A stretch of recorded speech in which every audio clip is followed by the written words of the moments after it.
சிறு துளி பெருவெல்லம், சின்ன சின்ன தொழில்கள், மாணவ மணிகளின் அற்புத கண்டுபிடிப்புகள், நிறைய நாடுகளிலிருந்து பிரதிநிதிகள் வருகை, நிறைய மாநிலங்களிலிருந்து பிரதிநிதிகள் வருகை, 750 ஸ்டால்களுக்கு மேலே புதிய கண்டுபிடிப்பாளர்களின் பொருட்களினுடைய காட்சி, இத்தனையும் தமிழ் புத்தாக்க தொழில் மாநாடு இன்று துவக்கம். கோவையில் கொடிஷியாவில் பிரமாதமாக இருந்தது.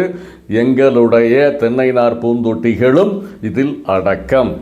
இதில் என்னன்னா, தமிழ்நாடு கவர்மெண்ட்டு நிறைய ஸ்கீம்ஸை கொண்டு வந்திருக்கிறாங்க.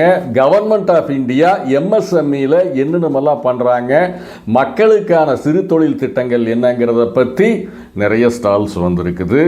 நேற்று இதை பற்றியான ஒரு பதிவு போட்டிருந்தேன். நிறைய மக்கள் இன்னைக்கு வந்திருந்தாங்க, பயன்படுத்தி கொண்டார்கள். ஒரே நாள் தான் இருக்குது, 10ஆம் தேதி நாளைக்கு மட்டும்தான் இருக்கின்றது தோழர்களே. இந்த புத்தாக்க தொழில் மாநாடு என்பது புதிய தொழில்களுக்கான அடித்தளம், அதுவும் சிறு தொழில் திட்டங்களுக்கான ஒரு மிகப்பெரிய வாய்ப்பு. பயன்படுத்தி கொள்ளுங்கள்.